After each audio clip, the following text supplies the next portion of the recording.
Okay, you know what? I don't have time to do that, but that was actually a pretty good transition.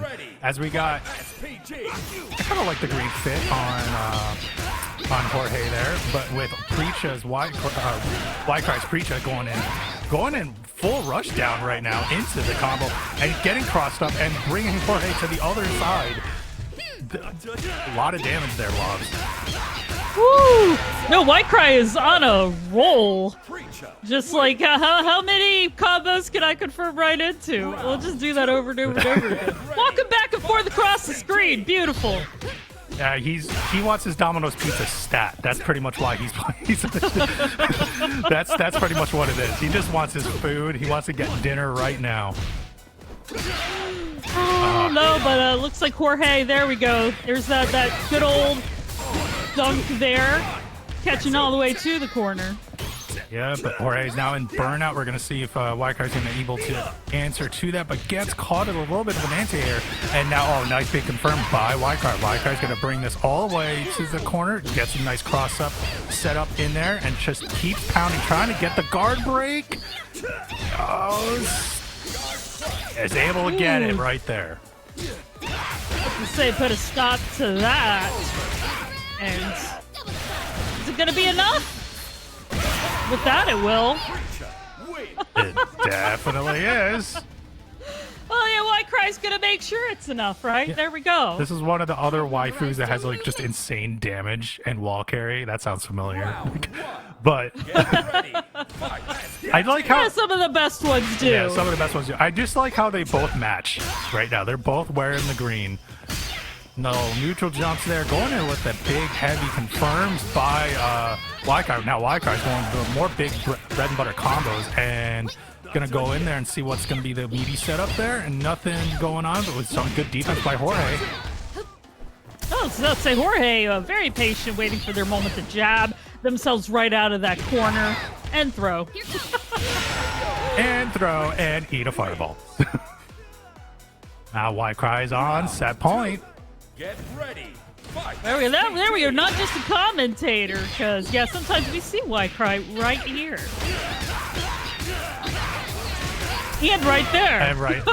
And over there. Nice bread and butter to the corner, but we got that nice DP there from Jorge. And then now's the time really for Jorge to wake up. Cannot let Wycry get any more rounds. This is do or die. Do or die. They're both out of SPG, so this is where Jorge can take advantage here with a little bit of a life lead. But as soon as they say he has a life lead, he actually loses a little bit. Kind of close on life, but still edge goes to Wycry here as we're going in there. But big jump in. The big jump in to get the full confirm, and that should do it. And Wycry is able to close out the set. 2-0 here on Jorge. Jorge will still be alive in the loser side of this bracket, but Wycry will move on to a top 8 qualifier. Nice. Yeah, you know, one of those characters, like, I love to watch her. I hate to play against. But right now, we have Ssleevess and Servbot coming in. BES's Breakout Series' own Servbot using the very popular but yet unpopularly picked character Tizoc. Yeah, I think everybody loves Tizoc, but you know, it's really difficult to have a grappler be properly balanced in these games. That tends to be the issue some people have. But let's see what Servbot will do with him. But yeah, when I see Ssleevess though, Ssleevess is using the character that I am currently working with right now, and that's mine. But Servbot is going in and getting the level 1 super to confirm and actually gets that first round. First blood goes to King Servbot. There we go. We're seeing what this Tizoc can do. Got some fans there from Ssleevess. I also tend to play as Mai, so nice grapple. Can't stand near him. No, but that's why I think where Mai can shine, because some of those confirms, like where she has the lights as we're going into a big bread and butter combo. Lots of breaking here to get out and to extend this combo. Wow, bringing Servbot almost all the way down, now down to the last part of his life to SPG.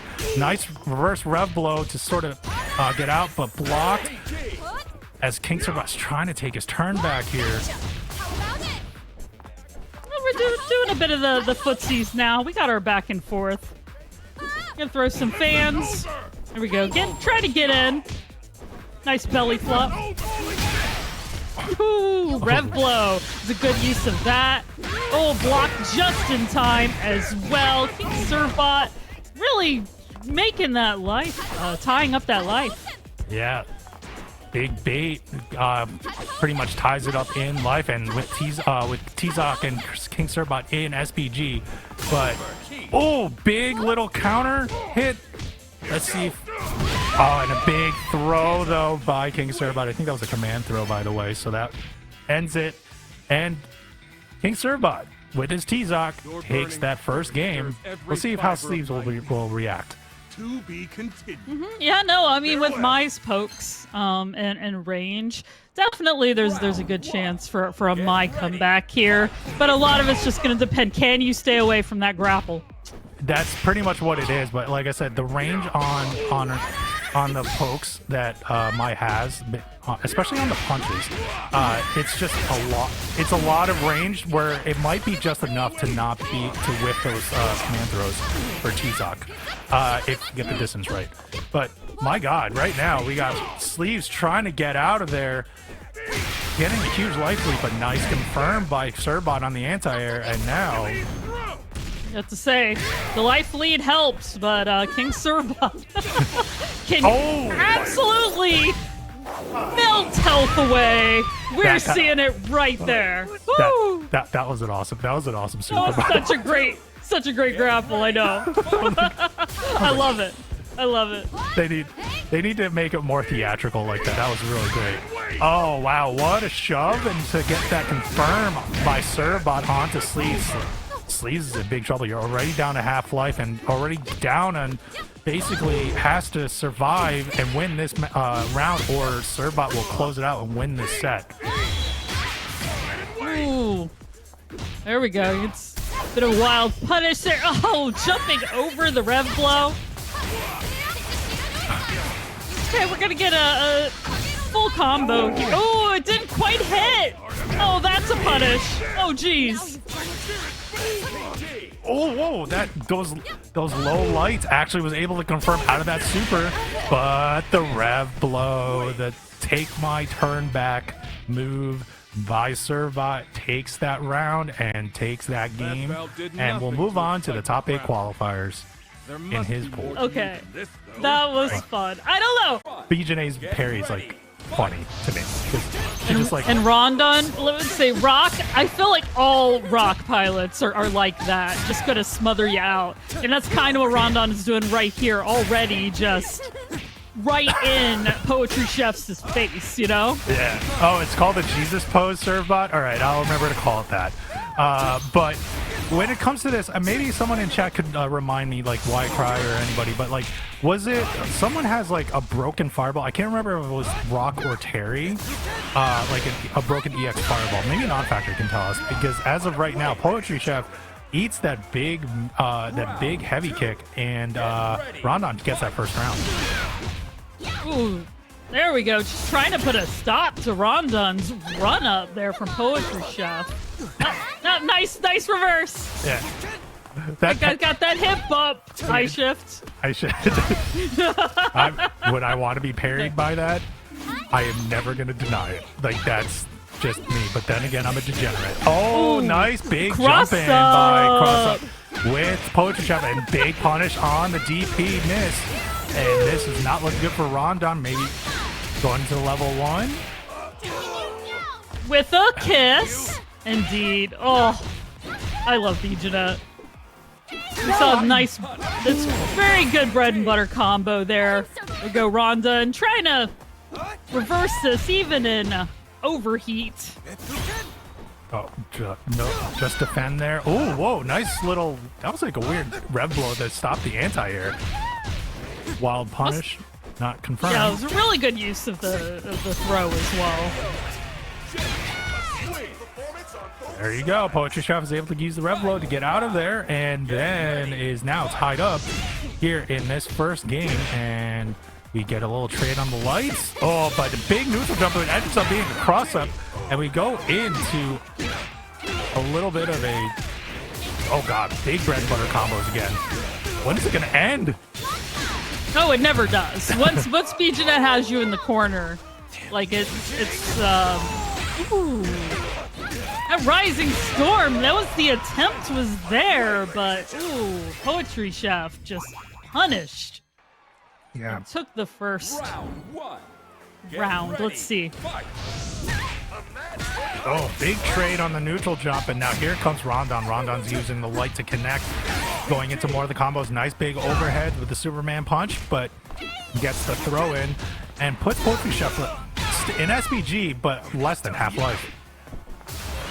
Yeah. Well, now once again, at least in SPG, you get options as far as getting, using the red glow. Though there is not much of it left.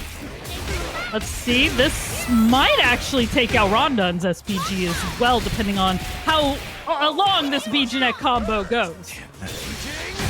There it goes. Wake up. The wake up super though does work as PoetryChef was trying to attempt a throw, and Rondun actually gets on the board here and gets that first round of game 2. I really appreciate that because that did not work at all last time. But just keep going with the strategy. It really worked out for him that time. Here we go. Confirmed in with the light. Oh man, just going in with more of the combos, getting in with the close lights in there. Ooh, nice throw to stop the pressure by Rondun. Now we're going back into neutral.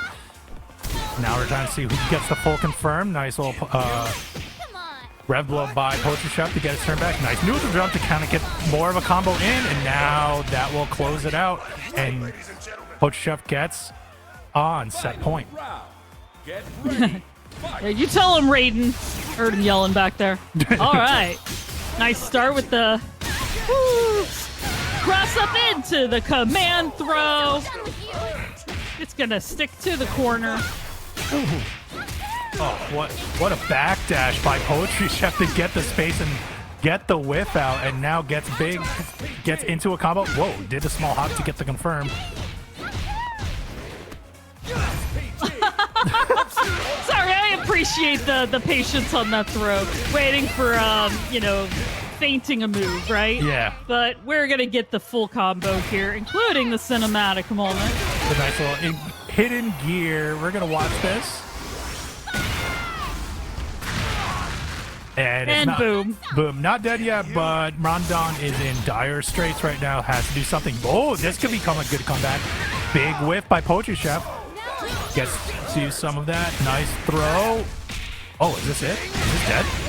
Oh, wow, it's dead. Survival point is confirmed by Rondun.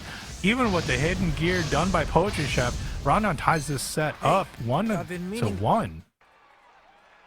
Yeah, no, this is a fun one because they're both playing so aggressively. Like, just getting that back and forth. There we go, run in with that close light punch there. Whew. Yeah. Oh, big dive kick down there for PoetryChef. But right now, Rondun's playing the neutral game very well here on PoetryChef and is getting basically more of the forcing interactions at this time. No, definitely trying to stay away from some of Jenet's light moves. There we go, rising tackle wake up. Create some space there. Rondun going across the ring. Shimmying back and forth. Yeah, we got the shimmy going. The who's going to get up there first, and it's going to be PoetryChef getting in there with those lights. Oh, that looks like it's about to drop, but it just literally catches like on the last frame when PoetryChef does that super or a special move. But now, as we're going in, we're about tied in life, but Rondun is still in SPG, but is in overheat. Oh, nice confirm by Rondun. Rondun gets on the board and now is on set point. What a turnaround by Rondun. Oh, no, for sure. They're both playing very well so far. Right now, Rondun using just solid aggression to mixing up to get in. The crouching lights have really been his workhorse in this match. He's been using that to confirm everything on PoetryChef. if he wanted to start a combo into neutral. If he didn't and he does his punishing, like that's also been working out too. But right now, speaking of punishing, PoetryChef is just going crazy here. Gonna go into the level 1 super and bring Rondun all the way to the corner. Nice shimmy by PoetryChef again. This should be dead. Yeah, you do have a meter if he's gonna spend it. Yep, he's gonna spend it here. With the kiss at the end. I mean, you know. Get ready. Fight. She's got to blow you a kiss afterwards. That's how it works. Here we go, catching in the air. And with that command throw bouncing up off the wall, we're going to do it again. I like how Rock just like throws Jenet as if it's like a sack of potatoes across the screen. The animation. It's always... Ooh, wake up super right there. PoetryChef is in dire straits, but gets that confirmed. Gonna try to go in. Does not have any meter to spend here, so not gonna put up as much damage. What's the meaty setup though? With a little tech roll by Rondun. Rondun still holding up on defense, trying to find an opening to close this out. And it was a fireball. Well, I mean, you know, taking advantage of PoetryChef attempting their fireball, you know, catching them during their motion. It was a really good move there for Rondun. Super corner pressure. It was really like the one confirm, and then next thing you know, it's an optimal combo. So we're gonna see how Wycry comes in here, but wow, we got Bwabande getting the standing light confirm on the standing low kick, light kick confirm to go in there. Now we're just sort of playing neutral again, but keeping the pressure is Bwabande. Yeah, Bwabande's like using quite a bit of the Rock Kid here right now, just doing some fun cross up, that sort of stuff. Wycry never quite getting a foothold into that one, so. Nope, and that wake up, that little DP miss that kind of like closed out that game for Wycry as Bwabande gets that first round. But we're going in there, and Bwabande is still continuing. Now he's the one that's pressing the buttons and keeping up with the pressure. Gets again the light kick confirm, and wow, closes that. Okay. Less than 45 seconds. We're already done with the first game. Bwabande gets up one game here in this set. I was gonna say that was excellent gameplay from Bwabande. I'm just like mixing up the moves. Yep. You know, always keeping the pressure on. It's whoever trying gets, to catch from up high. Yeah, whoever gets that first confirm is gonna go. Oh wow, nice reactions on the counter rev blow by Wycry. And here comes Wycry. Now he's gonna put on his own pressure as he's keeping Bwabande in the corner with a big bread and butter combo, but Bwabande is able to tech roll out. Yeah, but Wycry responded with the throw, which was pretty good.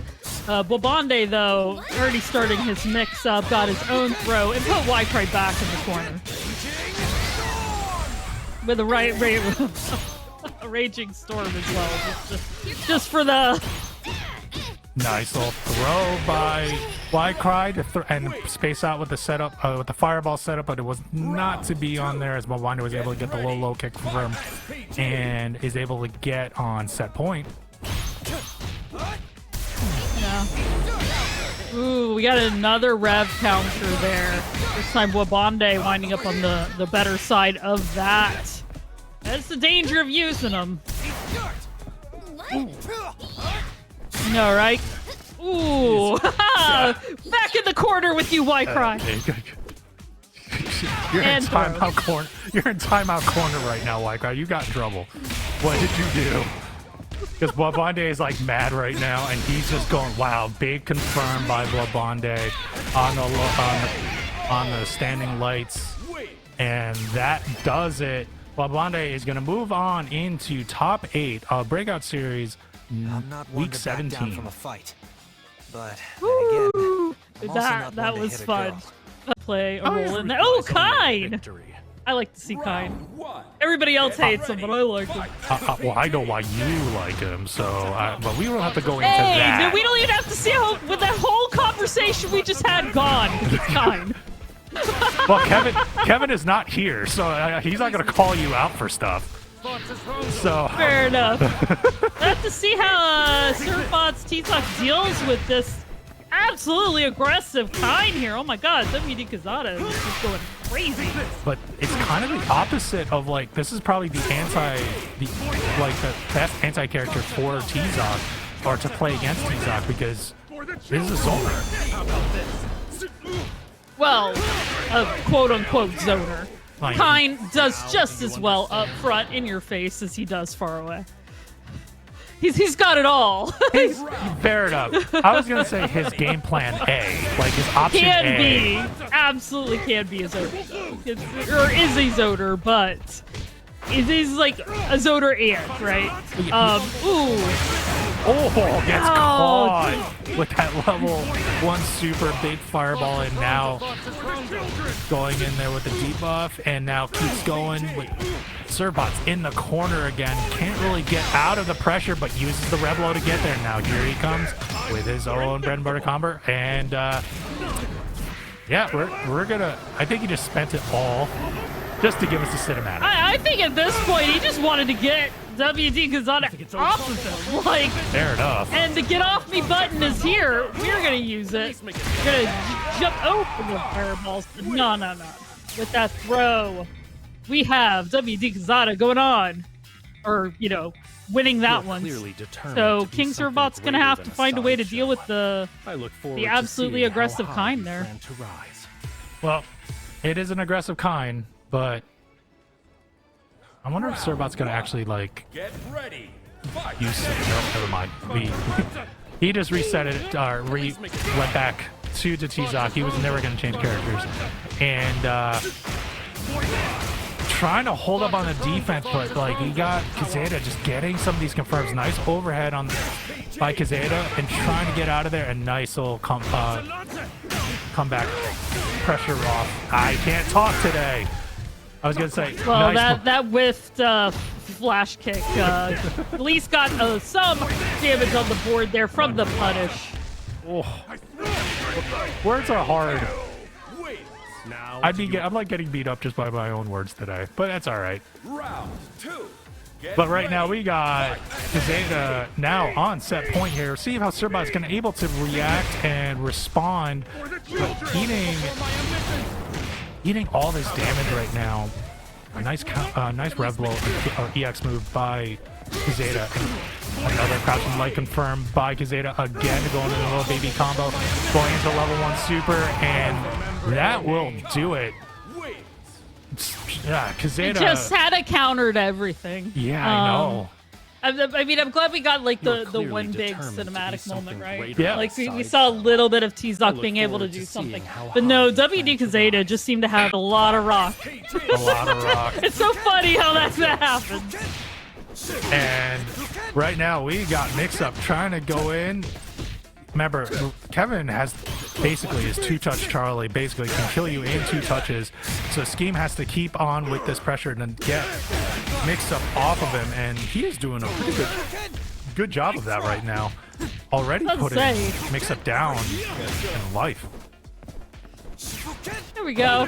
I'll get a little bit here. Skeme started with basically a zoner rock, right? Just like mixing up the ground and the air fireballs. And, that's the thing about Kevin. You just keep him from getting in. And that's a big part of the the trial, right?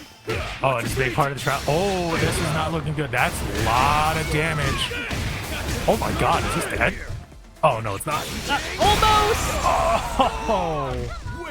Oh, man, look at that, though. Totally almost came back, and that's why Kevin is so dangerous. Very much so, and now here comes Mixup. Mixup is going to go in with the big bread and butter combo, bringing Skeme into the corner, gets the throw to keep up with that pressure, gets a little low light confirmed, not able to fully finish the combo, but now we get a back throw by Skeme, and now he's starting his pressure. And nice little grab. Let's grab him out of the rev blow, okay. Ooh, nice anti-air there as well from Skeme, just keeping that rock in his place. Even rocking his place right now, but Skeme is trying to use the air fireballs, goes into the level 1 to keep up with the pressure and damage. Oh, wow. Nice confirm. Wow, that was a amazing sequence of events there by Skeme. I don't even know if I can call that a combo, but that was just the string of moves that really good to see. Skeme is able to close that out and gets that first game. Okay, so far, got the nice rock mix up there. That was a good mix up though to block the... Sorry, I just realized I'm gonna say mix up and dear, oh dear, there's a lot of deer here. Yes, dear. Exactly. I was like, they're not... How do I differentiate between what I mean? I mean, you're the English scholar here, so I can understand why you're so confused. So I totally can understand. But right now, we got Skeme in overheat, but Mixup with the life deficit, seeing how he comes in, but basically a big cross-up there by Skeme, and Skeme is able to close out that round and get it on set point. Okay. Go. Nice jumping over the fireballs, but Skeme making use of those rev blows. Just not letting Mixup get anything really started. Oh. Trying to just go in with this pressure, some neutral jumps, trying to keep the air fireballs to stop. Again, there's a lot of jumping here by Skeme, which is usually like what you're like. I'm not trained to do a lot, but now we're going into the big cinematic. I was gonna say, is that it? That was game, right? Yep, it was. And I just wanted to watch the pose. we were just quiet eating the popcorn, watching the movie. That's what it was. Rest is a serious problem. Ain't that right, officer? Study weather right now. Yeah, I know. It's great. It's fall weather. I love fall weather. But now we're going into winter semifinals here with Rondun and WDQuezada. WD is using his Kain again, as we got rock for Rondun. I know, this will be fun, because these are both like the semi-zoners, you know, who are also very good up front. And they simmer, too. I was going to say, I thought you were going to say simmer down. I was like, no, I don't think I need to simmer down. I think you need to simmer down. But that's a different story. Oh, what a confirm by Quezada. That heavy hit from downtown to get that. And now he put Rondun into the corner. But Rondun goes in with the wake-up super to get his turn back. Yeah, right now we're gonna have the great fireball wars here. When you said that, I was thinking like storage wars. Like I don't know why I was thinking like some weird reality show. Because when you said it like that, I was sitting there like, are we bidding on like a storage unit right now? Like that type of thing. I think no, but we are gonna bid on how many of these fireballs connected to. Big damage there. It was a great rising tackle to get Kain off of him to get out of the corner. That Rondun is in the middle of SPG, but so is WDQuezada. Quezada is able to go into the super, but big block, but puts Rondun into overheat, and now we're going to go back into neutral. What a confirm by Quezada, but a raging storm by Rondun to keep it going. And big punish now on Quezada. Quezada is going to try to confirm it, get all the damage out. There we go. That worked that time, but those flash kicks, they're dangerous. Can't always get them. Getting some nice chip damage here, but not enough. Sometimes a jump kick is all you need. The cross-up jump kick that looks really off because it looks like you missed, but you actually hit him on the other side. You know what? Does take it. But yeah, that was like Quezada looked like he had something. He was trying to get out of there. He had the rounds were actually kind of close, but both rounds go to Rondun, so he gets that first game in this winter semi-final. I'm trying to see like what would be the pick for Quezada. Like, is he gonna go with Rock? I forgot who he actually played normally. I'm trying to see. Hokutomaru, I Hokutomaru, believe, yeah. was what. Remember, because we gave that whole Hokutomaru speech just to be confronted with Kain at the last second. Yes. So I wonder if we're going to see a Hoku now. Yep, we are. Oh, looks like Yeah, it. I'm seeing that switch over. I see those eyes. I see those eyes. Oh, did my Kain not work? Well, take was teenage ninja. It's a young adult ninja. Young adult. Can't remember the. I can't remember the lore here, but It's I know it's like my student. Like that's all I remember. yes, One.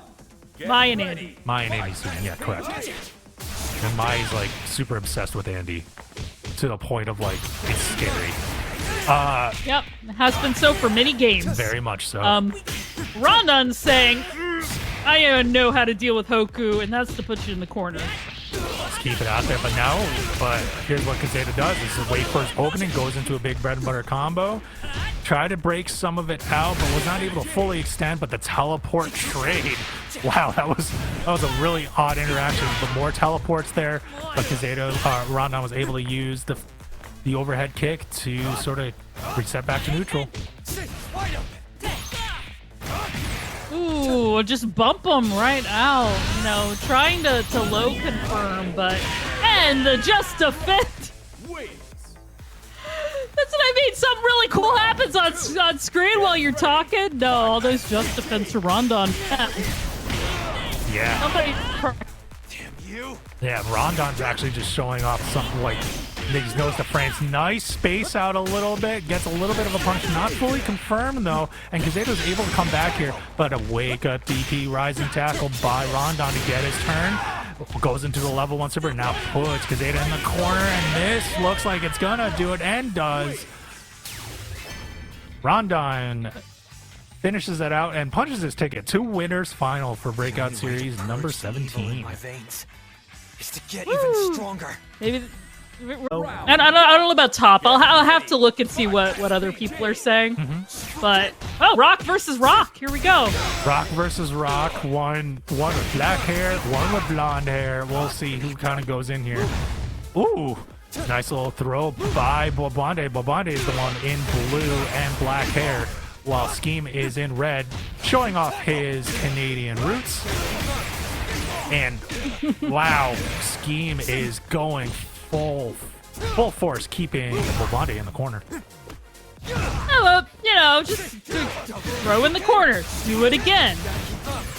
And now we're seeing what made Mr. Bwabande such a force earlier. Just like the way he mixes up his moves. It's just really fun to watch. It is. And now we're going to see if Skeme is able to answer back. Nice little throw tech by Bwabande. Bwabande goes into the level 1 super, keeping him in the corner. Tried to set up with a neutral jump, but nice little Reblo feints to sort of bait something out, and did bait a Raging Storm on Skeme. And now here comes Bwabande going all out. He does his own Raging Storm ender and goes with the bare knuckle to close it out. Wow, Mr. Bwabande gets that first game. Close. Can't afford to go home just yet. That was just fun. That was so fun. You can't see me right now, but I'm just like shaking my head. I'm like, what is going on? There's just so much action going on the screen. This is just super fast with some of these moves, but like it all comes just down to like these pilots really know how to confirm and like really just use the combo system really well here to like extend combos using the breaks and everything like that. Round 1. Get ready. Which to me is one of the most exciting parts about this game, is the amount of creativity you can give into as far as how your character works. Woo.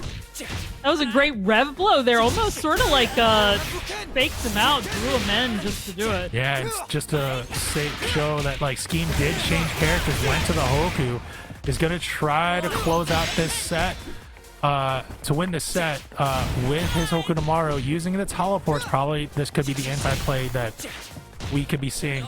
Try to change your jump trajectories, try to use teleport to sort of throw Bwabande off balance, but right now Bwabande has full control and gets that first round in game 2, and we'll be on set point now. Get ready. Fight. SPG. And go. Ooh. I like that, the miss in the air. Very close. There we go. Skeme getting the throw. Ooh. They're baiting each other to run. And that worked out for Bwabande. Bwabande gets the back throw to put Hoku into the corner, but Hoku's like, nope, I'm running away. No, it's always fun watching a Hokutomaru run away. Just, and I'm creating space now. Going all the way across. It's like, see ya, bye. Skeme tried to go in with the teleport, missed throws, but we're just playing the neutral, seeing who's going to get that confirmed. Big block and just defend by Skeme again, not getting confirmed. Gets a little low light right there, but nothing of significance. But it's just waiting on the trajectory. Oh, that should do it, as Bwabande was able to get the overhead and gets into the super Raging Storm, and Mr. Bwabande will punch his ticket into No doubt about winners it. final. But sorry to say, Mai and Andy have got you beat in that department. The fact that she gets to stay in the air so much in PoetryChef, you know, somebody's going to say the phrase poetry in motion. So let me go ahead and preempt and say watch and play is poetry in motion. And we're going to go ahead and go right into this. King Servat playing Tizoc, a character that is not very privileged in this current meta right now. Wouldn't you say, Toma? Definitely not. And this is it's one of those things where any grappler for that matter, you need to be up close and personal. But Jenet is gonna be able to like connect from distance, as you can see right there with the confirmed by PoetryChef. And now keeping up with the corner pressure. Now here comes PoetryChef to keep on going, but nice little cross up to get out of the pressure by King Servat. And we want to talk about how really privileged this character is with Jenet. PoetryChef was able to get corner carry and half of King Servat's life with only 35 rev gauge, and we're already close to 29 seconds in the match, and this is looking really bad for Kain. Oh, this looks like it's gonna be done. Yeah, it's gonna be done, and PoetryChef will get that first round. Round 2. Get ready. Now, the interesting thing about King Servat is that he put his SPG in the later end. And for those who don't know, when your SPG range is in the later end, your rev moves cost less. Yes, that is very much true. Oh, wow. Nice little cross of PoetryChef is now kind of going back. Big combo here by PoetryChef going into the level 1, and the kiss right at the end. Yeah, Putting seal it with a PoetryChef kiss. down to half life. Seal it with a kiss. This is definitely in the third round. When you have time to use your game, to get the game, I definitely agree with the decision for Poetry. Just spend all your meter and just really sink it in.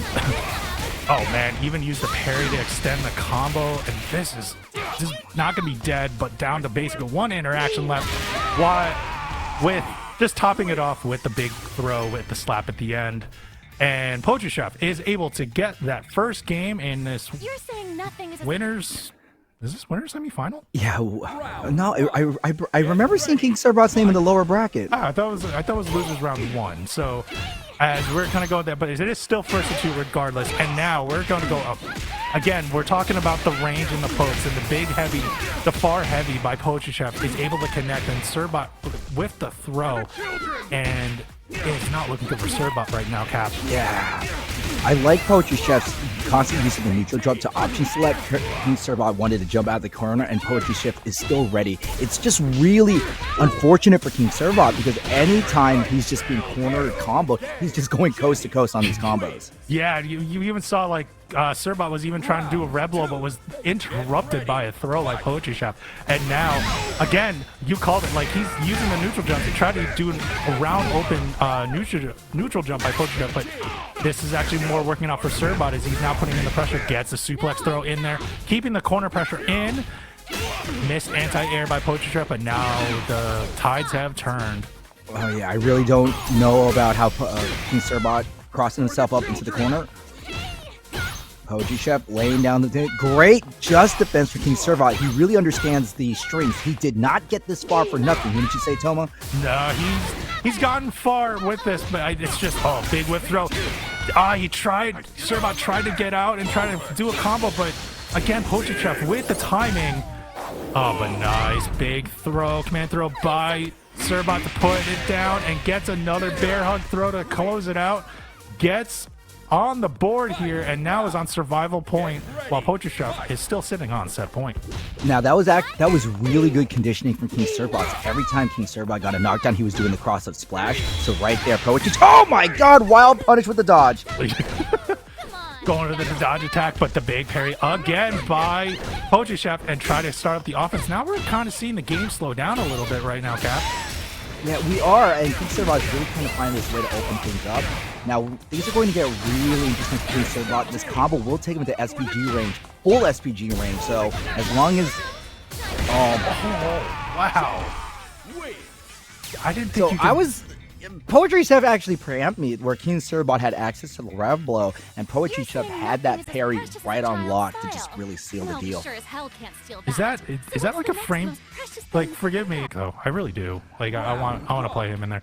Oh wow, we're getting Ronaldo from ManuKOF, and we got Mixup back with his Kevin. This is gonna be an interesting matchup. I haven't actually commentated at all with any Ronaldos. I'm wondering if you've actually got to see some of that action in any of the offlines you were working. I actually did. I got to watch Breaker Dave, who is one of the premier anime fighters in SoCal, and Ronaldo is, if you want to play an anime setup character, you play him. Extremely offensive heavy, and that little chest pump is one of his best forward pumps ever. But, he's fighting Kevin, who, he could just do that, okay? Yeah. Well, like I said, I call Kevin Rion's, or these Kevin characters, two-touch Charlie. Like, basically, in 2 touches, you're dead, and that was literally 2 touches by Mixup right there. 2 combos, and ManuKOF goes down around here, and Mixup is on game point in game 1. So, we play a 2-touch Charlie character, but it's a Japanese release. Is it a 2-touch Nash? Yeah, 2. Yes. Yes, I am. That is a deep cut. I'm so sorry, Chad. It is a very much a deep cut, but I approve very much. And again, we're going into the 2 touches again. Oh, I don't know if that was dropped, but it was still confirmed by Mixup. Mixup's able to close it out and gets this first game, putting himself in the driver's seat to go on to losers quarterfinal to possibly face WDQuezada. Yeah, ManuKOF just has not been able to really set up anything because Mixup is using these very belligerent normals. And the moment any move touches you, you're just spending rev to just destroy your opponent's life bar. That's pretty much what he's doing, but a big counter hit with the rev blow, and now wow, that was a pretty awesome setup right there by ManuKOF to get Mixup back into the corner here, but a rev blow comes back by Mixup to take his turn. Yeah, ManuKOF went on the defensive, and Mixup used that propensity to block to their advantage, and now ManuKOF really needs to play a lot more aggressive. Kevin doesn't have the best anti-air or reversals, so the notion to hold back and be patient should not exist when you're fighting this character. No, and he's using the small hops to sort of keep to keep ManuKOF a little bit at bay to like keep off with the anti-airs. But right now, my God, ManuKOF is just taking a commanding lead in this, taking Mixup out of SPG. Yeah, Ronaldo has amazing offensive damage. We already got 6% of the life bar depleted with only using a single gauge. So Ronaldo's a bit of a 2-touch Charlie there. Very much. Given he's in soccer, 2-touch Charlie. One touch, 2-touch. It's I mean, I do play, but I was a goalie, so it's like, what do I know? But well, you're one of the few people who could touch the ball with your hands. Yeah, I know. I like breaking the rules. I'm toxic like that. But oh, big whiff throw by ManuKOF, but no full really confirmed punish by Mixup, and Mixup is being zoned out by the fireballs, and now here comes ManuKOF with the jump, and oh my God. Yeah, we talked about earlier how Kevin does not have the best to deal with anti-air, and with that one cross-up from ManuKOF, we've already sealed the round and sealed the game. We're seeing a lot more of Ronaldo's toolkit being used to destroy the blanks in Kevin's toolkit. Yeah, very much so. Oh man, what a wake up by ManuKOF to keep his turn, but there you go. There's a turn back using the close lights by Mixup, and a big jump in by Mixup to go over the fireball. Red blow is not punished. ManuKOF only has 50% gauge already used. wins this battle? Oh, jeez. ManuKOF was able to win, get the counter rev blow. That was like almost instantaneous. This should be dead, and ManuKOF is going to be on the driver's seat for set point here. Mixup has to come up with an answer to stay alive. It really looks like people with red blows that take them to the air really win these clashes just because you get to use the low invulnerability. And now Mixup is now being mixed up for themselves, but go ahead, gets this amazing punish. We've seen Mixup drop these combos. Bingo, are we going to get all 5 boxes? B-I-N-G, oh no! Not dead yet, but down to 1 interaction. Oh, did not get the full confirm. Okay, anti-air with the low heavy kick. Okay, got it. Yeah, you gotta, you know, it's this classic desperation mentality. If you just put your opponent at low life, just let them do something bad and you can win. And definitely now we're on final round here, and we're gonna see who's gonna take it. We're kind of playing the neutral game, seeing what's going on, but you can see Mixup's kind of slowing it down, trying to bait something out or find his opening against Manu. And Manu going ahead, going for the zoning. We saw that when they started using the zoning options, they started not only winning rounds but taking games. And Mixup City getting some free pressure. And ManuKOF gotta be very careful. Oh, that's not the best of anti-air tools, but was able to get the anti-air with just the standing heavy. And now here comes Mixup going in, but a nice neutral jump by ManuKOF, and now he's gonna come back with some of the pressure. Goes into the, is this the hitting gear, or is this just the level 2? No, it's not the hitting gear. We're not in SPG range. We just do a classic level 2. Both life bars are evened up. Mixup has gets kicked with the soccer ball. And ManuKOF, amazing adjustment, wouldn't you say, Toma? Oh, very good adjustments there. He kind of turned it up with the optimization of the combos right at the end. Out to actually inject money into the online space, because we're not the only ones. Oh, they're very supportive of every, like, the esports space. Oh, SNK is, and like they're even putting in like $2.5 million into their Pro World Tour. I think just for this game. I think it's is it just for this game, or is it for all of the SNK games? For the I'm not sure, but whatever it is, it's gonna be a lot of money. It's still just a like lot how of money. just like how PoetryChef's gonna get a lot of damage in here. PoetryChef, I mean, get damage done to them. Skeme needs to be very careful about PoetryChef and SPG range. This is the story that I love in every match. What do you do when you have SPG? Wow, that standing light punch confirmed by Skeme was just insane, but like was able to tie it up in life. But now we get another standing light confirmed by PoetryChef, and this is going to do it. PoetryChef gets that first round in game 1. Yeah, what was really interesting about PoetryChef was the jump back option select with the fireball, because that just lets Rock hang in the air and really mess up with Chef's timing. But even then, landing that, he just could not land anything really meaty. Back dash, okay. You can already see now that Skeme is a kind of a hit and run Rock power, wouldn't you say? Yeah, no, definitely kind of just going back, either trying to hit and run or bait something so he can hit. No, I'm not sure if that's punishable on that EX move right there. But as we're going in, Skeme is trying to keep up the pressure on the corner. But now here comes PoetryChef. PoetryChef is going to bring it all the way out. And what's the meaty setup? Big confirmed by PoetryChef, Cat. And we know we have to smart, absolutely smart. We're not getting the kill, but we're gonna get ourselves out of the overheat range. This is one of the things I really like about hitting gear. Take something away from your opponent, give something to you back, which is cooldown. A nice cooldown right there. Eats an air fireball though, and here comes Skeme. Gets the big back throw. Oh, this is. Is this dead? Yes, it is. Skeme is able to tie it up in this first game.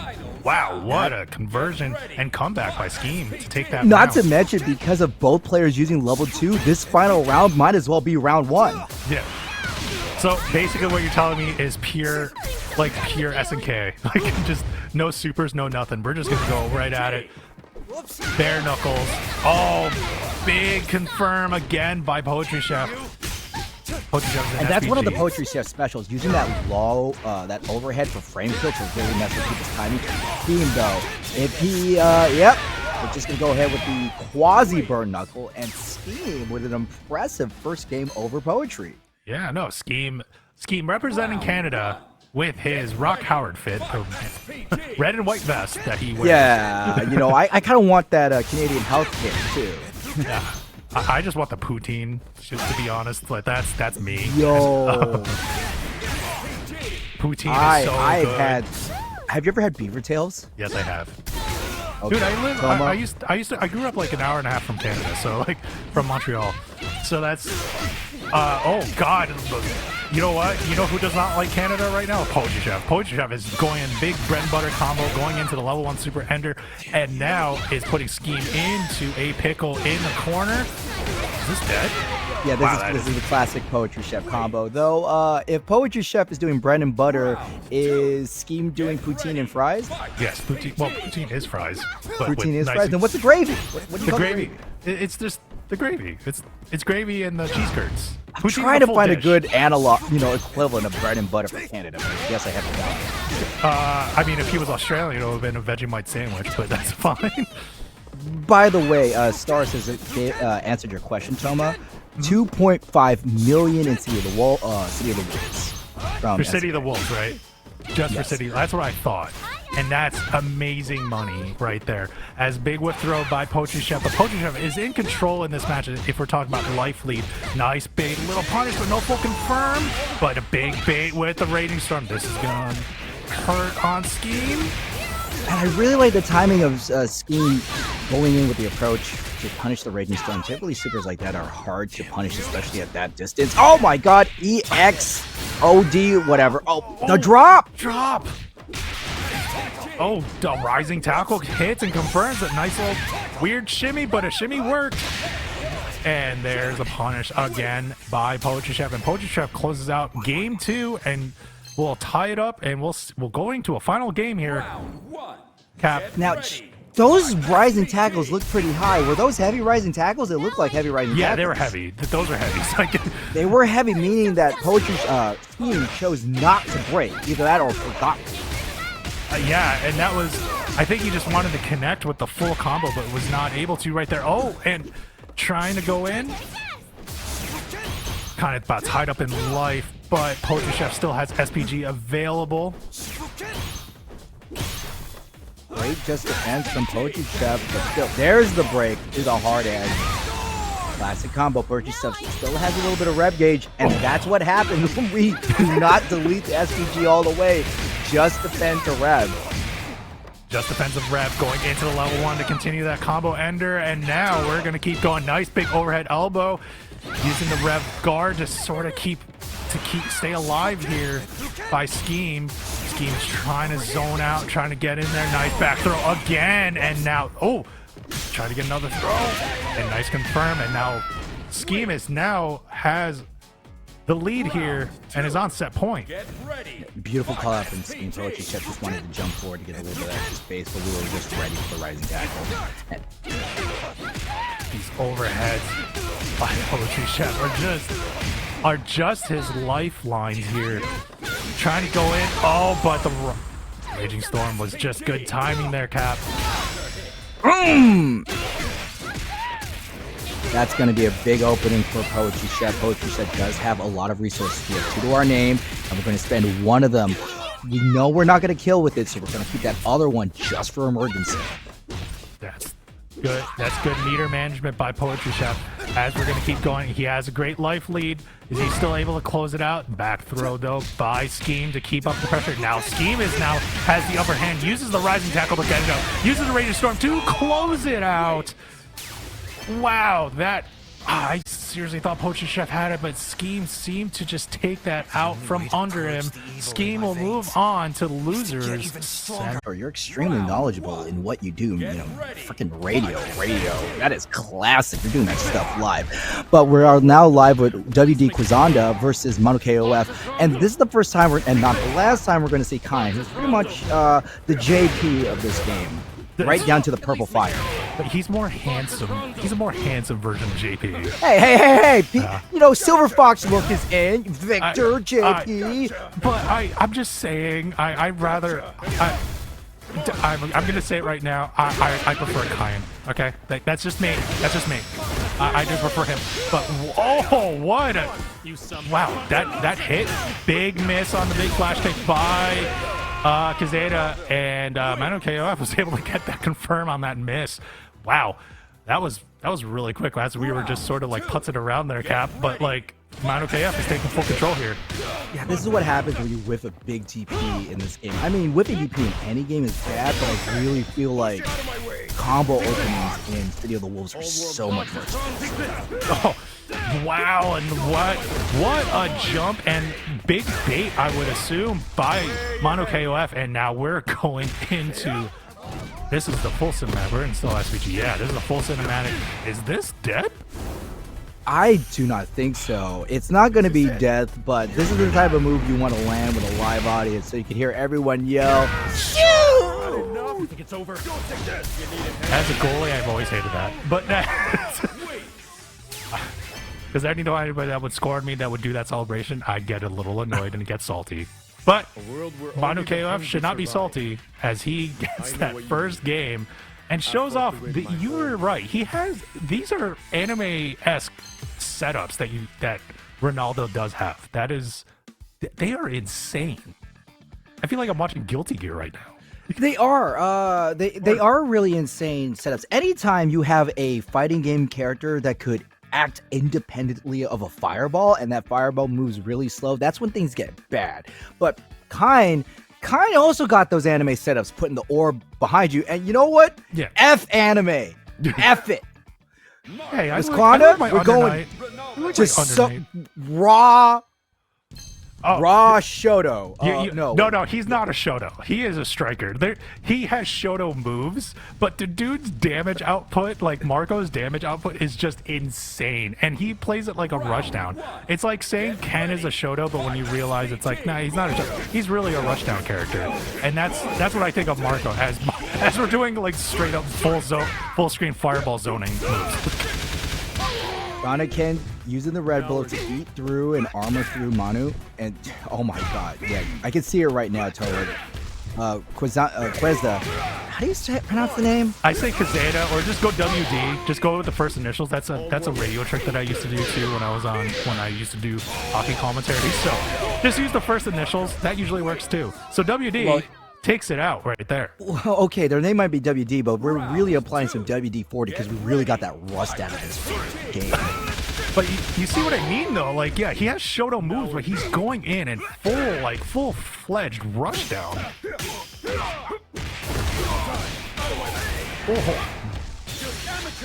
Oh my god, but ManuKOF is really answering back here.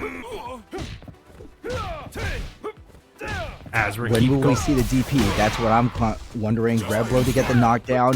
Hard knockdown for the Reblo. Oh, big punish on that rev blow there by WDQuezada. WDQuezada's now going to go in with the full fireballs, trying to get in. Oh, wow. Nice connect. Nice little check by ManuKOF. It really looked like WDQuezada jumped the gun there, because in a fireball war, the faster fireball that goes in a straight line is going to win. Yeah, but there's also the I didn't know if he was trying to do the EX fireball because Marco does have that EX fireball that has two. That one. That was the one that has two fireballs at it. It's like that Ryu fireball like type of thing. And are we really just watching a fireball war right now? Well, it's more of a fireball versus soccer ball war. Fair enough. 60%. That's that classic ManuKOF combo with the jump back, though. Jump back heavy, gets the break off the DP, but also just drops the combo. Oh, big whip, but no. Wow, ManuKOF is still able to convert. That should be dead. And ManuKOF will move on into the loser semi-final and will face Skeme 237. This was definitely WD's round to lose. And it was sort of like the nerd thing to do, to play CS like competitively type of thing. Counter-Strike. Like, yeah, I'm a big 1.6 baby. But it's one of those things where even colleges now are paying attention to it when it comes to League, when it comes to Counter-Strike, and now fighting games as well. But right now, we got Rondun going all nuts as the rising tackle wake up by Bwabande is able to stop that pressure by Rondun. Yeah, Bwabande on the back foot right now. Rondun uses the rising tackle and the run. Now, let's go ahead and talk about that. Characters that run have an extra layer of offense. An extra layer of movement. You know what I'm saying, Toby? Yeah, they have an extra layer of anything because we've seen it where it's a way to keep the pressure and it's a way to literally run away. Like if you tech roll and you want to get out of there quickly to the other side, you can do that too, as we saw with some Hokus tonight as well. A big overhead by Bwabande, and Bwabande is now going to keep it in the corner. Nice feint to sort of bait out something, but didn't really work. And now here comes Rondun and is able to get confirmed in a little combo here, Cap. Not to mention, we're using the run to just claim more real estate. That's one thing you notice in these high-level players. Once they get a knockdown, they'll really abuse the frame advantage to just push them further in the back. Oh, definitely so, but now we got Bwabande in burnout, but he is not seeming to care. He's trying to keep pressing buttons, but now his guard break is broken, and now here comes Rondun. Rondun should be able to close it out, close the round, and get that first game. Yeah, Jonka and Poe, they really played rock and rocked them to the next game. Rock you like a hurricane. Okay, sorry. Rock. Well, okay, look, it was either rock the Casbah or rock you like a hurricane. I was going to go cheesy 80s anyway. Actually, you can arguably go both cheesy 80s, but I was going cheesy hair metal 80s because I actually like the Clash. So, like, I didn't want to. Rock the Casbah is also a great song, too, though. Neutral jump from Rondun. Bwabande went for the classic 4-piece and the side switch throw. Bwabande is just really, it really feels their offense is not where they want it to be. They're getting the hits, but they're not getting the full conversions. Yeah, I'm just wondering, is there, like, I'm going to lean on you on this one. Is like, are there being, is like, Bwabande getting like frame trapped a little bit here, or is it really just like this timing is a lot of it's just more in Rondon's favor? I really think it's just the timing. However, Bwabande has the full pressure on there. Went for the feint to just really bait out something. They did it too close. And Rondun with the EX throw. Great conversion and also good conversion in space. Ooh, was interrupting that rev blow right there and was with a throw, and now Rondun is now trying to come back here, trying to get more of a little bit of confirms. Got a little like close heavy confirmed there with the shoulder. Oh, misses with the crouch heavy. Another throw. Those are these two people. They are really using run up throw as an option. I don't think I've seen a throw tech at all. Oh, nice little standing heavy kick. Bar heavy kick by Rondun to keep the pokes away. Oh, I thought that was going to confirm. Oh, but I like the decision from Rondun to use the standing. Oh my god.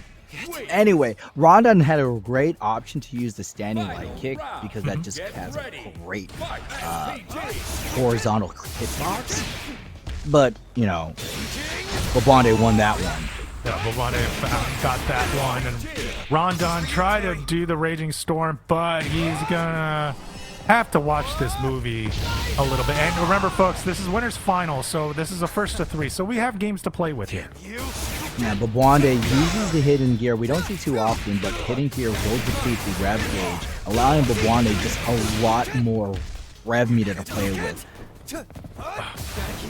Just trying to wait for something there. The trade on the jump in works out for Bwabande, and Bwabande ties up this winner's final. That was also a short hop from Bwabande to really. Oh yeah, it was short. Yeah, it was a little short hop trajectory. You're right. Oh, we're evened up here. This is gonna be this might just go down to the wire now here, Cap. It's really of a slugfest, and both of these players are abusing the neutral jump option, be it neutral jump or the rev blow, which is kind of a quasi neutral jump if you look at it. Yeah, that rev blow, they're actually using that rev blow a lot to kind of get started on their offense when they're trying to like power through like jabs. But right now we've got Rondun in overheat. We're gonna see if Bwabande is able to take advantage, try to get more of a card break or something, but no, there's a big confirm by Rondun a little bit. Didn't get into a full combo though. Oh, but this looks like a cool.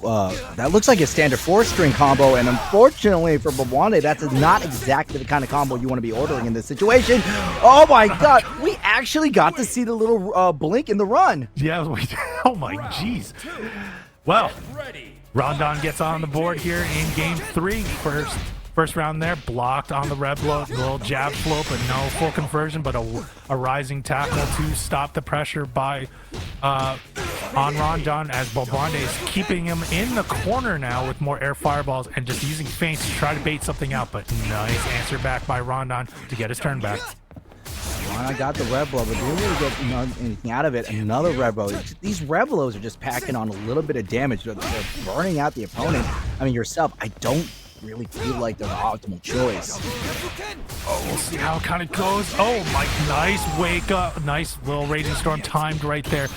Going in, oh, but a big cross up in the whiff, and Mr. Bwabande was able to get that round. Wow, there's a lot of jumping around, and I'm not even sure who's getting crossed up or not here, but that's what's kind of making the difference right now.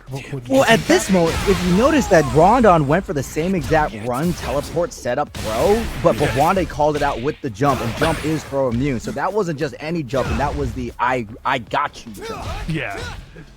And now Rondun, well, I was going to say Rondun had a little bit more of the control, but now he's in the corner as now they're back over to neutral. We're just going back in there. Yeah, you're right. He's trying to do that overhead move, and you saw that jump back by Bwabande, but Bwabande now is in a pickle here. It's a pretty big pickle, pretty bad pickle. Now both of our opponents, both our players are burnt out. It was tall hill to climb with only 1 pixel left, while your opponent has more than half life and an SPG. You really look like Bwabande was going for the guard break, and I understand that sentiment, but with that one touch, Rondun just needed to just down back and go for a button and takes the game. And that's going to be 2-1. We are in a first to 3, so Bwabande can run this back, but Rondun has a pretty comfortable lead. Yes. Round 1. Get ready. But regardless, as they're kind of going in now, but like, Bwabande needs to do something if he wants to stay alive in this match to get this game. But nice little DP right there. Nice red blow again to keep control. And overhead 50-50. That is going to convert for Bwabande. And this big punish is coming up here. Is he going to spend the meter? No, if I'm Bwabande, I would not. The life differential is too big. You could just get a move in. Smart, smart, smart. We don't need to go for the kill when you have that much life left. If this was a little bit more even, or I'm about to die, sure, spend it. But now, we got it for a rainy day. Definitely got it for a rainy day. Almost already out of SPG within the first 5 seconds of this match. And now he's out of SPG. And Rondun is taking full control here. A nice wake up DD to return back into neutral. Trade on the anti-air, but another rising tackle by Bwabande. And we are using the heavy rising tackles too. We have the opportunity to break, but we haven't. I don't know if Bwabande is missing them or he just really wants to get just these heavy rising tackles. Yeah, I would have to ask him on that because I honestly don't know the mindset of that as well. But the big overhead on the rev blow will take it, and Rondun ties it up in rounds, and now he's on set point. Set point for Rondun. Because when you throw a heavy DP, you're making a conscious decision. So I'm just wondering why we're not breaking naturally. I honestly don't know. It could be a timing thing too. Man. Maybe he wanted to. Maybe it could be a misinput. You never really know. Oh, wow. Nice little run in by Bwabande to get the crouching light kicks to go confirm on the combo. Yeah, Rondun, though, we're still in SPG range. That means the red blow is still on deck. You got to be very careful about that because as we see that Rondun will just run up and throw it raw. Oh, there. Right there. Oh, this is not looking good for Bwabande. Just one more touch. Baits out the Raging Storm, and that's going to be Rondun 3-1. Rondun going to be in grand finals on the winner's side, sending Bwabande down to the lower bracket. We could really see that this was the tale of the Rev Blow, because Rock Howard's Rev Blow, when you get a counter hit, leads to big that way, that gesture lets them want to come back. I was about to make an Asian joke because like we were just two people trying to do math and we couldn't do it on screen. And that is very stereotypical of not us, but Not like we're both sort of like in the creative, like sort of marketing space, stuff like that. We can't math. Like, don't $12.50, by the way. Oh my God! Speaking of, you know who's mathing right now? Skeme. My God, he was able to get all those combos and get it and just overwhelm ManuKOF. I gotta say, if there's any crouching light that you want to have live punish as anyone, it's gotta be Ronaldo's thumbs up. So just throw the thumbs up and get punched in the face. I can't feel bad if that happens to me. Gotcha. I love this track. Going in there. Oh, got the crouching light kick or the standing light kick, I should say, to confirm a little bit. But now here comes ManuKOF trying to get in with more of the big jumping. I'm not really seeing any small hops though. Just sort of like ManuKOF has gotten a lot of success with the cross-ups. However, Skeme is using the jumping beat, which is just an amazing air-to-air button, and is shutting down whatever pressure that Manu wants from the skies. Speaking of shutting it down, Skeme was able to shut that down quickly in game 1 and get that first round here in this loser semifinal, and this is going back to 1-2. So ManuKOF is kind of has to win this game, or if he wants to stay alive. It's really just goes to show how powerful of a character the poster boy is. Just Rock Howard has so many kills: a cross up, a run, a good fireball, an air fireball that you can do jumping backwards. Yeah, it's like you're just like naming every single tool that got you so salty against like Rock Howard. Just basically just going in there. There's just so much stuff. I can just hear it in your voice. But right now, ManuKOF found his opening with that standing heavy, and now is going in, gets a little hop, neutral hop to go in and close it out and get that first round in game 2. Wow, what a turnaround there by ManuKOF. What a also gutsy move to use the slide to just go underneath and cross under and just stand in Skeme's face. I love those stare downs. I love when they're just in each other's faces. They Oh don't my even God. do anything. Those are like the best. It's the best standoff ever. Oh man, you got ManuKOF trying to get out of there on that pressure, trying to use the red blow. Gets caught with the air fireballs by Skeme, and now, but here comes ManuKOF, but this is gonna be a tall hill to climb with only 2 pixels of health left. Yeah, he's one of those anime setups we talked about before, Toma. ManuKOF having a great run of the air, but got a little too gutsy with pressing buttons. Skeme, as with almost every Rock Howard that we've seen in this tournament, has those reversals locked in. Yeah, definitely has the reversals locked in, and also has those, pretty much all those like wake up supers ready to go with those reaction times right now. And as we're gonna go, another red blow again by Skeme to sort of start the pressure, and there you go, a break to extend the combo, goes into Raging Storm at the end. Manu's still an SPG, so still has a chance, but it's not looking good though for him in life. Way ahead of you. Going for the hidden gear. Great call from ManuKOF. This is the final round situation. You can't take the meter with you to the next game, so you got to spend it. And if we're going to spend it, we're going to go ahead and cool it down right here as well. Had enough? All right, let's see how Skeme responds here. Gets the throw, gets him out of SPG. Wow, what a conversion, what a connect. Going air fireball, and now. Oh my God, we can't. That is disgusting. Skeme went for the overhead, but canceled out with the EX command throw because we know that us as fighting game players, we want to stick and block that overhead. Yeah, that 50-50. That's your definition of above average. But okay, so Skeme decides to go with the anti-play of Rock and go with the kid, aka Hokutomaru, versus Bwabande's Rock Howard. So we'll see how this kind of works. I just realized, I think Bwabande's rocking the Kyoku Tsunagi Rock. You would know that better than me, but kind of. I was gonna say Shenmue if he had like brown hair, but no. Ryo Hazuki has a brown jacket as well.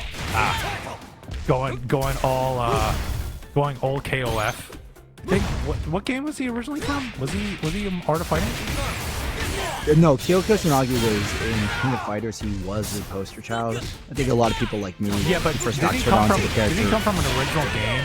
as Bwabande is able to close out that round. And this is first to 3, folks. I believe Kyo debuted This Kyo is a in straight KOF character. KOF, yeah, they didn't need to put him from another game. All right.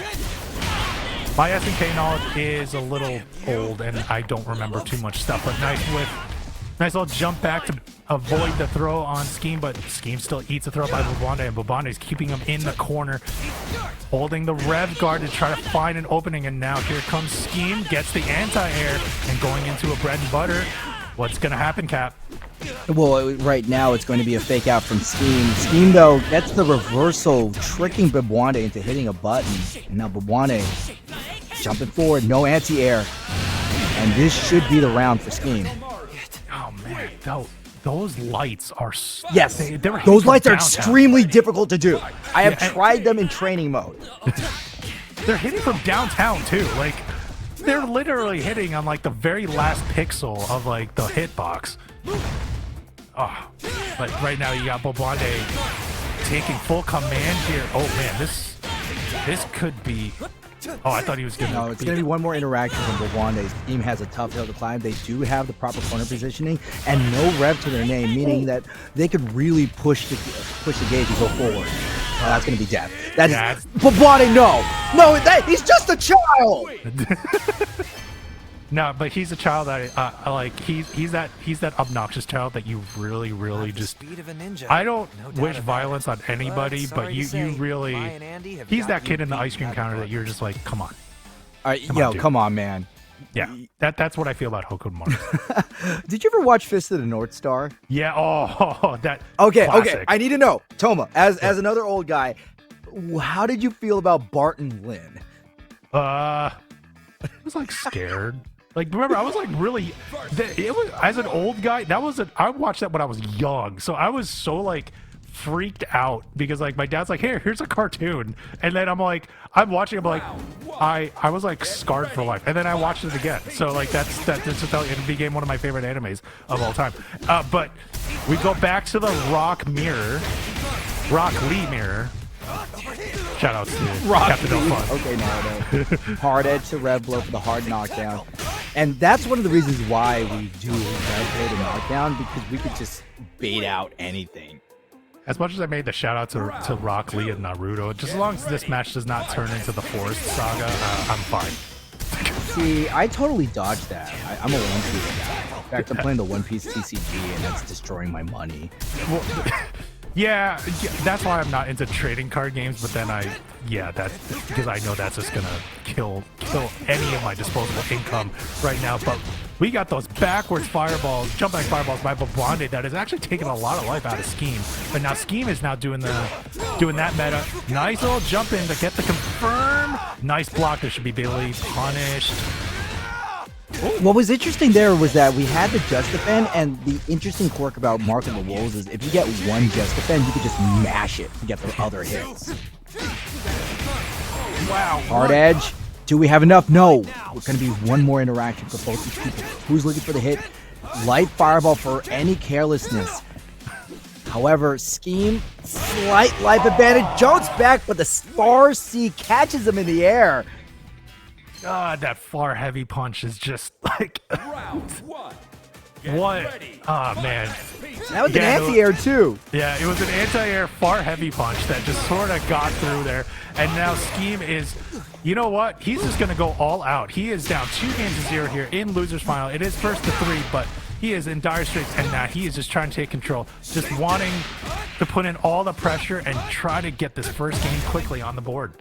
Throws out the counter for the knockdown, extremely good. And Skeme easily going to be using the OD command throw.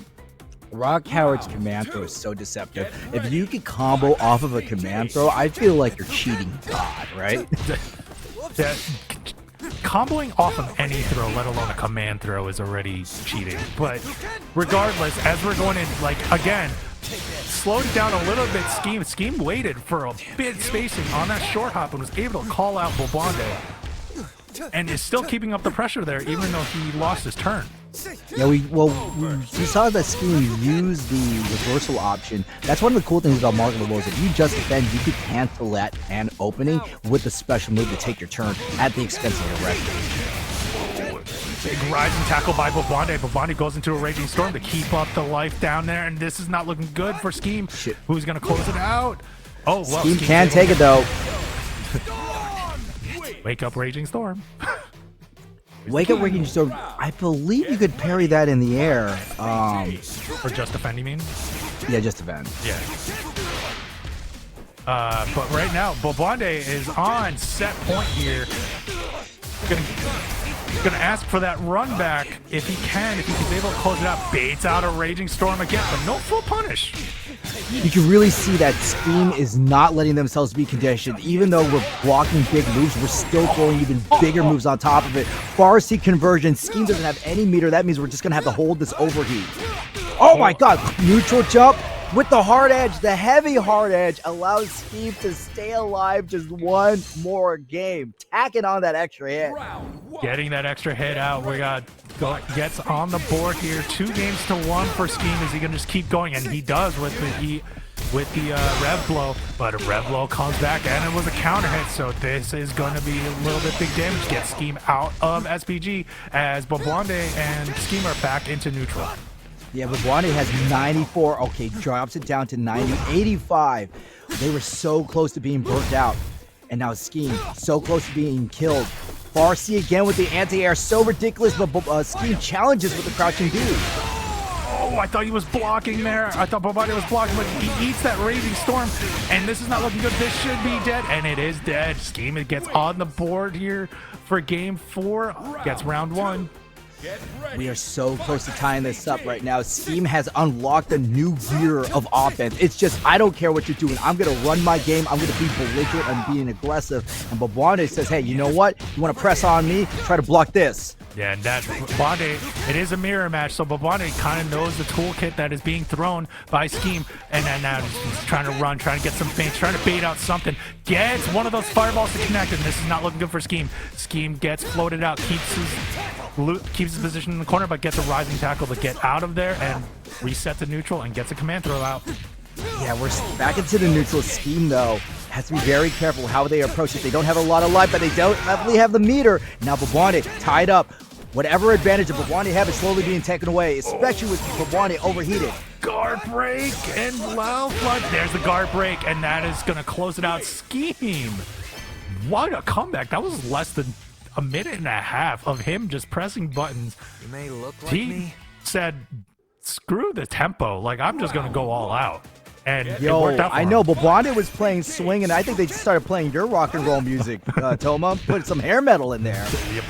But yeah, hair metal is 5. Give me some final countdown as we're in the final game going in. And oh, there's the throw tech right there. A nice little crouching light kick to sort of stop a little bit of the pressure by Bwabande. And nice little anti-air conversion with the far heavy punch by Skeme.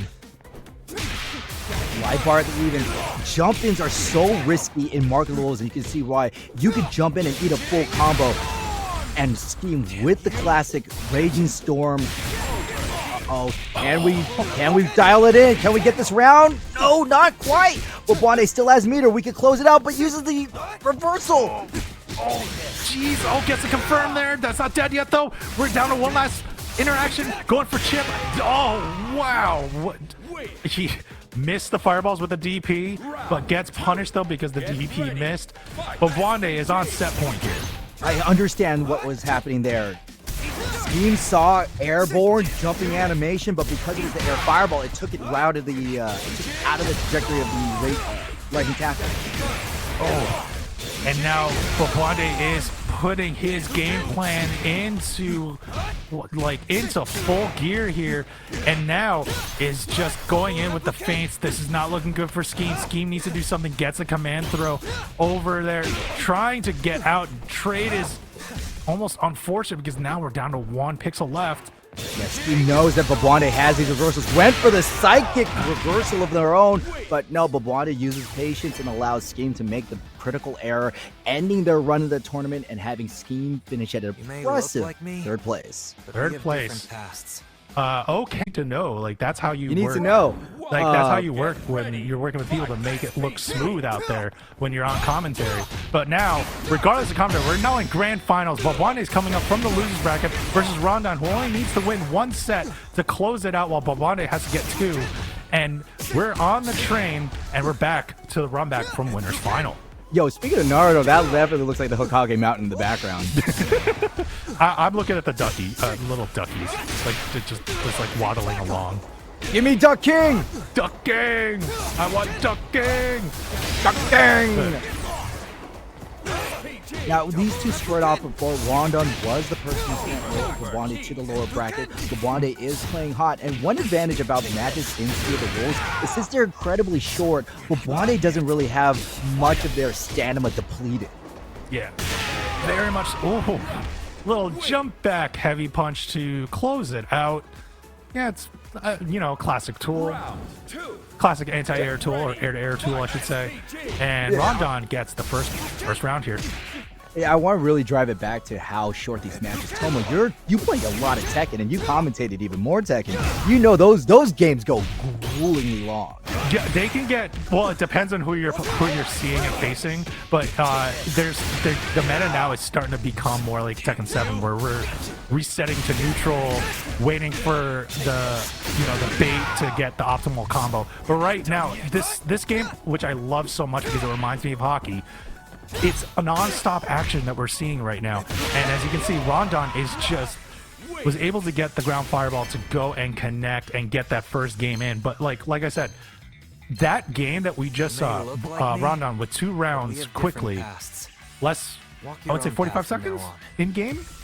About. Yeah, I was about to say I thought it reminded you of hockey because it has so many people getting into fights. Oh, yeah, although in college hockey they didn't really get into fights that much, but it was a lot of action though. There were a lot of scuffles though. I'll say that there were never really any fights. There were never those like big heavyweight, like they're just 2 of them going around in the ring, because that's what, I don't know, college, I guess there's sportsmanship or something that they really sportsmanship or something. I don't know. But Rondun already 1/3 of their way to winning. This is a 1st-to-3 situation, and Bwabande showing that they also have a Jenet in their corner.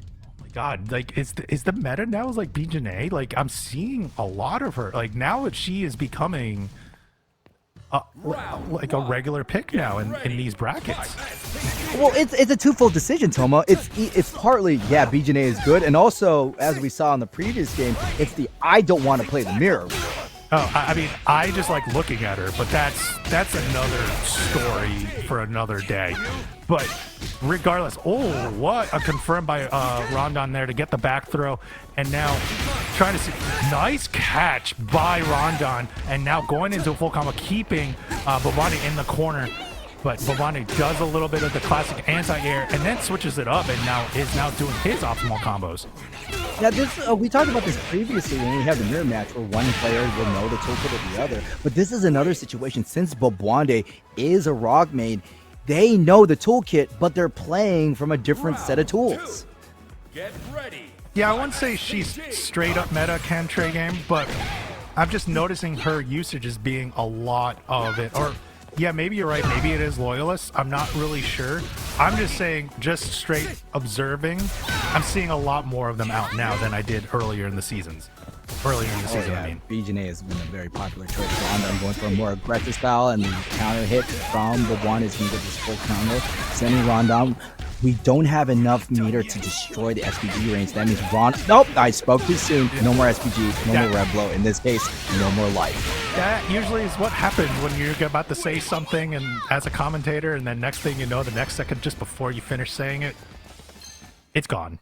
It's gone. It's gone. But I will say with the bullet will, I am a believer that there is no such thing as commentator's curse.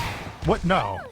If there's commentator's curse, I do believe that the opponent that did not technically get cursed, pay us $5. Exactly. No, that's what Semifish said. Yeah, I know. He said, pay us $5. I'm gonna steal that for the NYCT local, but I'll give them the shout outs. Yeah, Rondun, a little bit of SPG range still. Oh, trying to kind of keep going in there. He hasn't really answered to the Jenet, but maybe got the download after that second game. But what a confirm by Bwabande. And the dash back to reclaim some spacing that puts Bwabande in a pretty good range. Rondun, though, belligerently runs in. That is something that BJNA can't do, run. And now we have to play the strike throw. Overhead is blocked by Bwabande. Cross-up is also blocked. Oh, wow, the missed dive kick was fully punished, but like kind of just overdove, I guess. Bwabande just like missed, and Rondun was able to take, it doesn't matter, he took advantage, he got the round. I believe it's that Bwabande did do the dive kick, but Rondun, using the running from the block of powers, is able to run underneath and cause it. Seal it with a kiss. Now we're going to go ahead and do the sexy walk forward. No, we went for the frame kill to the overhead. Great block from Rondun. Okay, cross up right there and gets the conversion with the command throw going into the super. And now here comes Rondun. Rondun's trying to go in. Nice defense though by Bwabande. Bwabande still holding it back there. Gets a little bit of confirm, but still holding on to defense in the corner. But nice, gets his turn back and resets back to neutral. Yeah, short jump was tagged. Rock Howard's long-range heavy buttons are so good at catching an opponent, jumping him back and jumping in. Jumping in right now. Big sweep. Oh, what a conversion, and confirmed by Bwabande right there. Baits out the Raging Storm. That should close it out. Bwabande gets a round here, going into a final round in game 3. Definitely Bwabande has been studying the tape. They've seen that Rondun's the type of person that when they see any movement from Wake Up, they're going to assume it's a big meaty button. But since that was a jab, we were able to whip out the super. Yeah, that's what I thought. I thought so too, PoetryChef. It just looked like crouched under it. And I'm like, wait, it can do that? But regardless, as we're kind of going through, we got going into a big optimized, well, I guess an optimized combo is technically not a bread and butter combo, but Bwabande is just optimizing everything. Gets the 7 golden letters. Shout out to Tekken right there. And gets 1 game away from resetting this bracket. Now, Tubbo, I will have to do the Cardinals in the commentary and disagree with you. A bread and butter combo can be an optimized combo. The whole purpose of bread and butter, the term to me, is just a combo that's easy to do. Yeah, there are easy to do combos that are optimal in that situation. Fair enough. I was like just not sure really what to say there, but regardless, either or, if bread and butter combos can be optimized combos, then we'll go with that part right there. And now we're going forward. Bwabande is in a little bit of a life deficit, but now it gets the confirm and gets this interaction working for him, putting Rondun into the corner. And now Rondun's holding back block, gets into overheat, but nice throw to stop that pressure. But here comes Bwabande again. Yeah, but what's really going to be interesting is since Rondun is overheated, that SPG range and the red blow that they so much rely on, they just did not get to touch it, even though they had time to play with it, just because they were overheated. And we're all set to worry about guard break, but you know what? Not really, can't really even worry about guard break because he has no life left, and Bwabande is now on reset point. This just really shows you blink and you miss it. Rondun really had the lead, sent Bwabande to losers with Rock, but now with moving to the Jenet, it's really been Bwabande's comeback. Bwabande's character selection has been working out for him, and also does know the meta for Rock Howard because he was playing him pretty much all night tonight. And now here comes nice throw by Bwabande. Bwabande putting Rondun into the corner, gets the counter, hit the confirm, and now we're gonna go into a full combo, right? I don't know if that was dropped, but I'm not sure, but that was not what he was looking for. But this is the Rondun special. It's going to be neutral rev blow, and Bwabande wisely spends the meter to not only get damage, but we just get Rondun out of it. Rondun gets out of there. Uses the Raging Storm to get his turn back, keep it up, and this should do it. We'll tie it up in rounds. Rondun can get kind of survival point here to stay on the winner's side and tie up this match.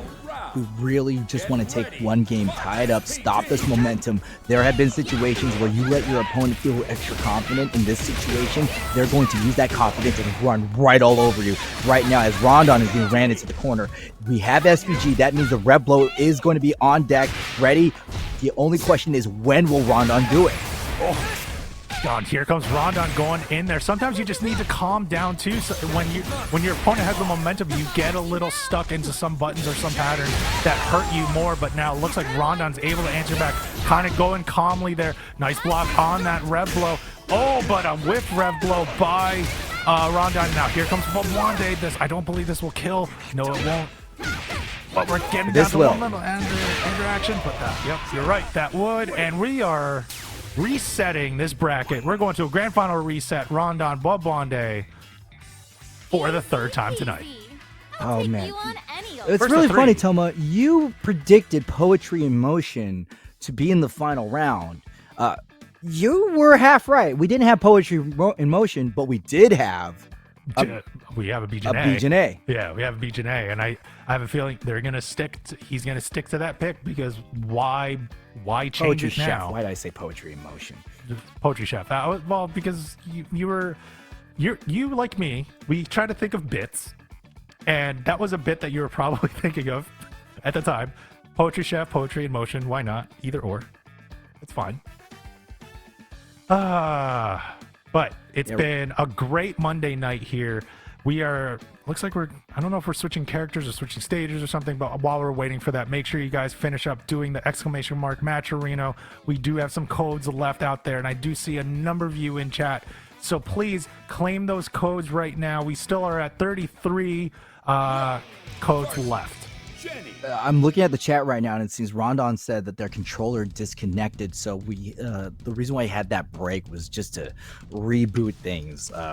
In this day and age, all right, Toma, we can't just plug in a PS2 controller. Well, shout out to Spirogen that still does that. Actually, he does that with a PS1 controller, by the way.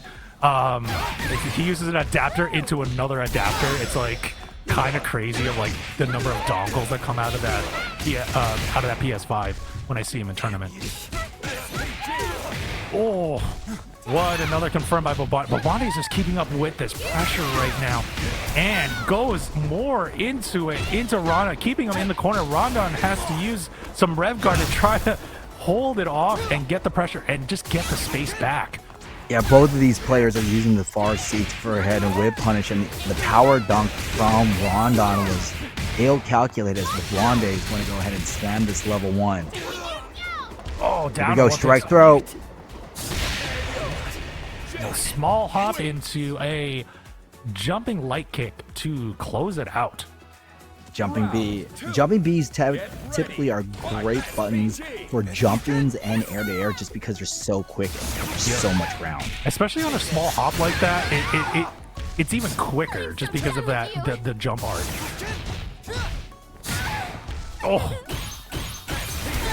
Oh, flash. Oh, wow. Nice rev load to get the turn back by Bwabande. Bwabande is going to keep up with that pressure. Baits out the Raging Storm, and now we're going with a full punish on Rondun. And we have to spend the meter, especially since we put ourselves in overheat. Rondun, their old favorite, the red blow, has been taken off the table, so we're just going to have to play this old SNK style. Old SNK style, but now, the guard meter is being depleted on Bwabande. See if able to take advantage, and it does, and there's the big guard break. Oh, that was dropped. What was the rising tackle there? Yeah, unfortunate rising tackle drop for Bwabande. That was definitely, for Rondun, that was definitely their round to win. But Bwabande, though, they're going to be a lot more consistent on the execution, and they'll take their round and their first game. Wow. The Bwabande comeback special has not been derailed. Yeah, what in the world is right, PoetryChef? That is exactly what I was thinking too. But throw by Rondun to keep up going in there, but well, let's switch sides as Bwabande. Bwabande now keeps Rondun into the corner. We've seen this game before, Captain.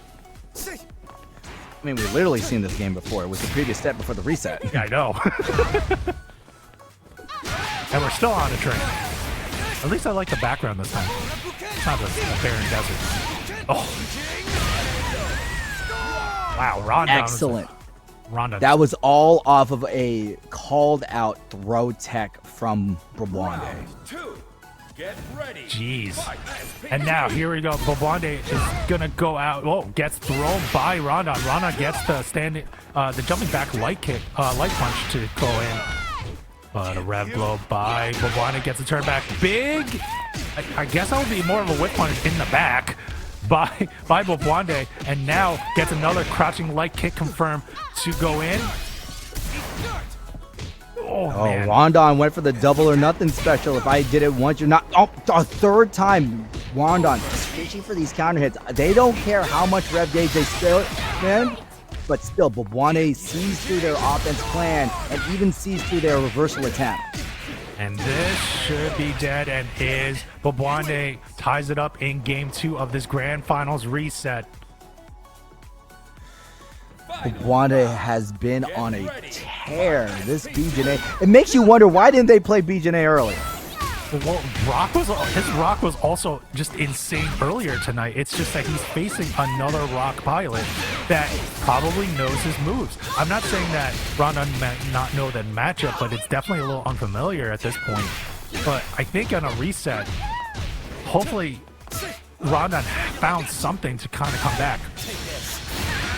Rondun has a lot of hill to climb. His combo was good, so Bwabande uses their SPJ range to just do another rev blow. Oh. Now that was a mistimed rev blow, because if you just defend and rev blow, that would have instantly killed. Wow, was that? That's like That's 4 the games second straight. game. Yeah, that it's is the 4 second games, game. It's 4 games straight, I think, for Mr. Bwabande. And no, 5 games straight. I'm sorry. What am I talking about? And now Rondun was able to get the low light confirmed to go in, but the rev blow as an anti-air is actually a really great tool. And now yeah, because you jump in the air, it just covers so many options. Because if your opponent hits, you armor right through it. Yeah, exactly. Gets a little parry in there. Bwabande uses the overhead rev blow again. Jump back in just to tag. The hind tags him. No conversion here, but still Rondun stuck in the corner. We could really play strike throw. Just trying to get the strike throw, but Rondun is in a little bit of, again, another pickle, but the Raging Storm again gets baited out by Bwabande. Bwabande takes full advantage on the block punish. And now we are on tournament point, Cap, for Mr. Bwabande. Bwabande managed to just turn this around ever since they switched to Bwabande. They have not dropped a single game in this grand final set. We are indeed at tournament point. One of the stories is how Bwabande is using Rondun's ability to do perfect reversals to their advantage. Correctly so, and just getting a lot of the confirmed, and really just getting a good knowledge check and knowing what Rondun is going to throw out there. I mean, Bwabande does play Rock Howard. Yeah, exactly. Rock Howard.